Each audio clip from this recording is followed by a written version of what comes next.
So welcome back to the channel with me, Poison Smurf. Today we've got another absolutely fantastic video for you guys. If you enjoy it, remember, do hit that thumbs up. It really does help us over here at the channel. Any questions, drop them in the comments below. We do try and get back to everybody. If you haven't done so already, maybe think about hitting that subscribe button. Hit the notification bell to be notified of any future videos. If you want to help support the channel, simply watching our videos all the way through to the end really does do that. And anybody that does want to go that extra step, we do now have official Poison Smurf merchandise available. Check out the information and the link in the description below. So today I want to show you guys three absolutely amazing skill explosive damage builds. Why three? Well, the first one of course is going to be for our die-hard agents, the elite, wanting to get the maximum damage possible. The second one is for you newer players or for anybody that doesn't have all the pieces that you actually require. This is able to be put together within 2 or 3 minutes. And thirdly, we've got one for you PvPers out there. Here's something that you can take into the dark zone and certainly have a bit of fun with it, whether it be in the dark zone or conflicts. So the first thing you're going to need to do is you need to go and see Cassie Mendoza, the gun runner. Now, how do we do this? Well, first of all, we need to go and see the snitch. And the best way I always find to do this, simply fast travel to the 1040 safe house, go out the southeast entrance, as you can see in the video below. Simply follow the directions here, follow it around into the garage where you'll find him straight away.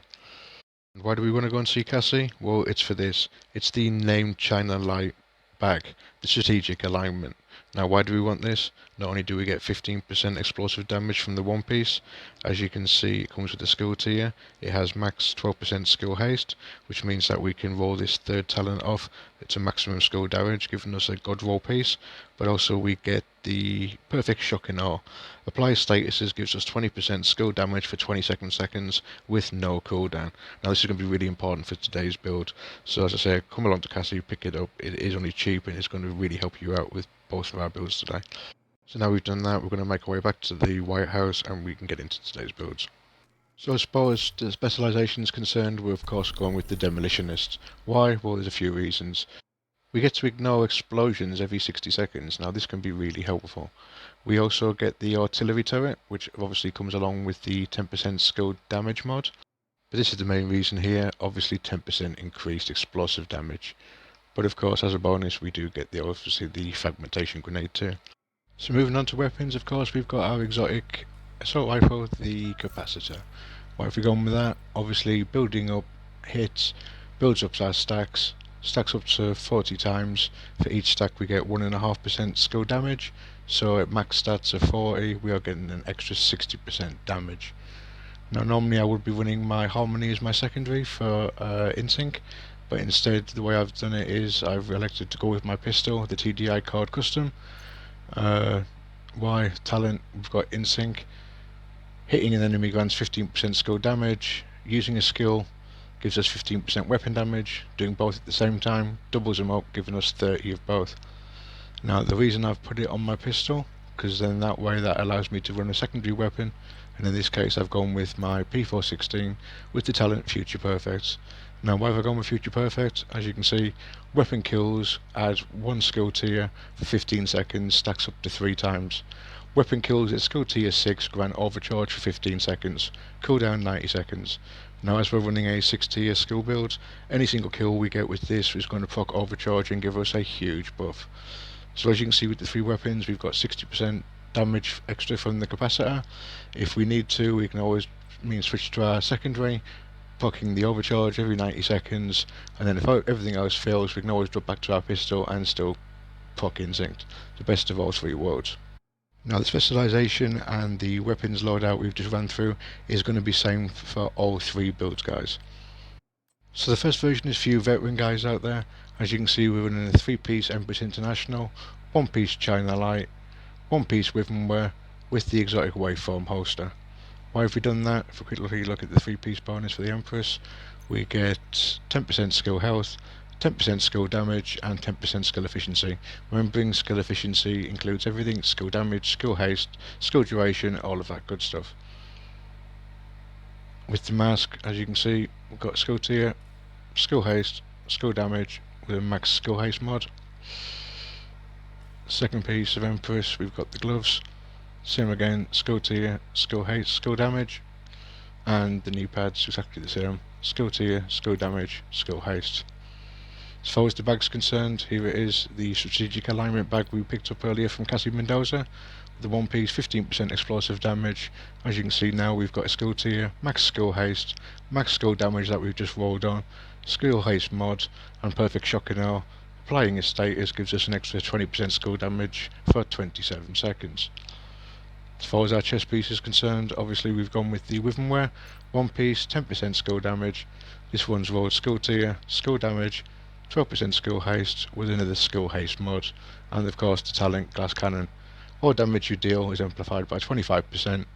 All damage you take is also amplified by 50.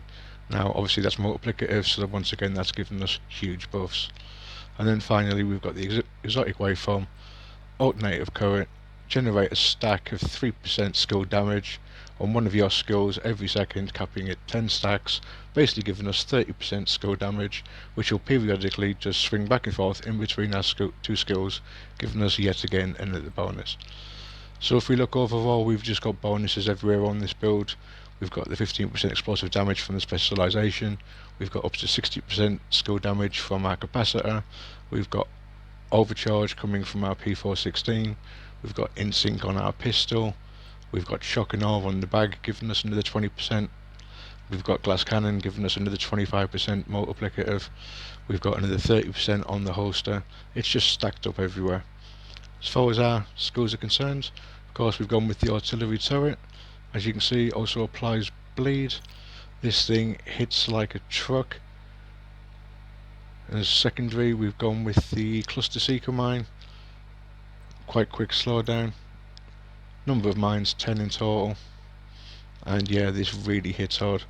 Now, when everything's procced and you can time it all right, your artillery turret is hitting for between 10 to 12 million per round. You can completely clear an entire round of NPCs with one blast. Seeker mines, it's quite easy to get the damage up to these, up to at least 5.5 million. Now with 10 of them, that's 55 million damage going out per cluster. Now, if you're not that lucky and you don't have these exact pieces, for you newer players, maybe this is the alternative. All we're going to do is we're going to keep the bag the same, the chest piece the same, and the holster. We're simply going to replace the mask, the gloves, and the knee pads with hardwired. Why? Because it's completely craftable from the crafting station. It'll always come with a skill tier. You can roll maximum skill damage on, allowing you to get all three of these pieces immediately with no hassle at all. Now the great thing about the hardwired set is, the only difference with the previous build we've just shown you, the hardwire does lack 5% skill damage compared to the previous build. However, it does give you an additional 5% skill haste the previous build doesn't. So if you want a build that hits that little bit harder, obviously go with our first build, guys. If you want the cooldown just that little bit quicker and you're prepared to lose 5%, simply swap them three pieces out for our second build, the hardwire setup. Trust me guys, the damage is virtually identical to the first build. It is more than strong enough to get you through all the legendary content, whether you be in the summit or taking on strongholds, it will get you by. Now for any of you PvP players that are out there that want to take something into the Dark Zone or maybe a game of Conflict and try a little bit of fun, then why not give this a whirl.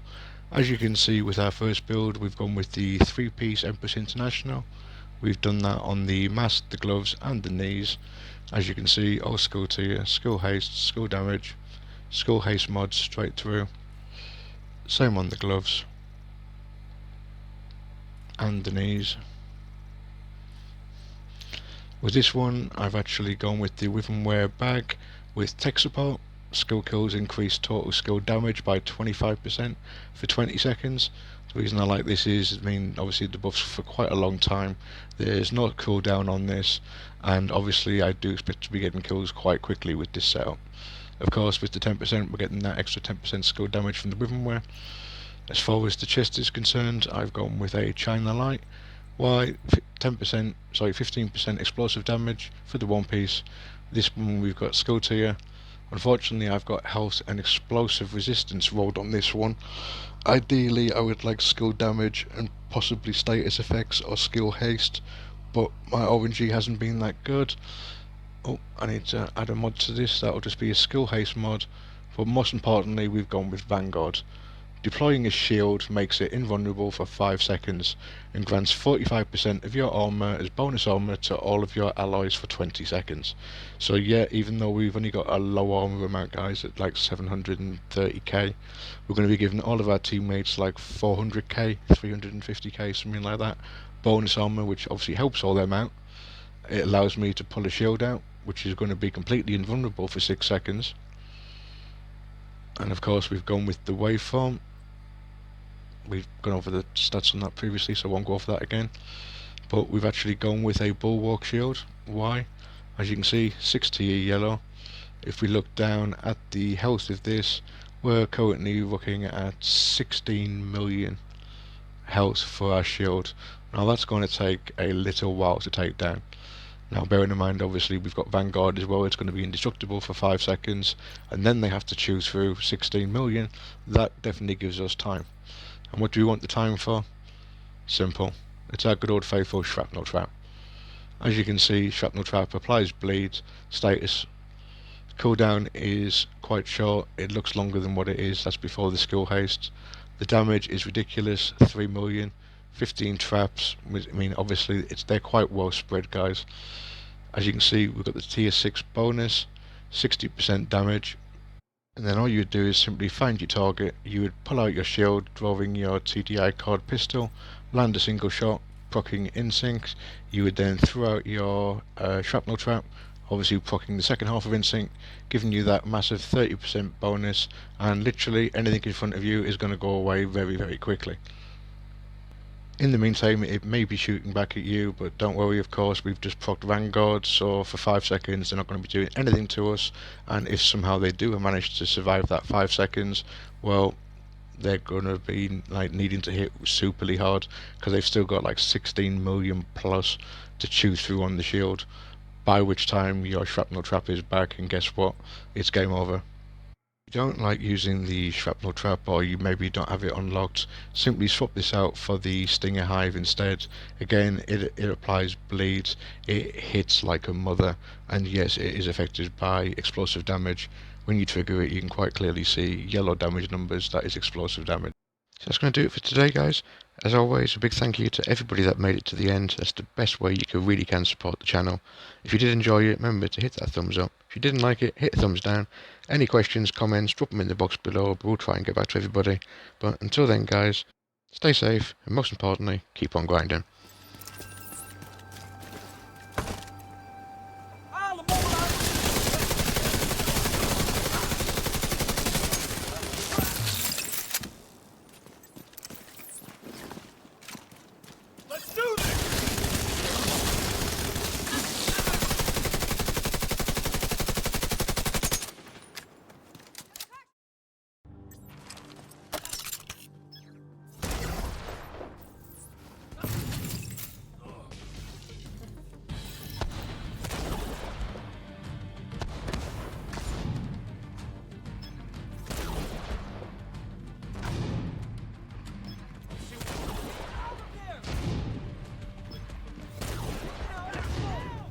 Need new armor! Breaking the trap!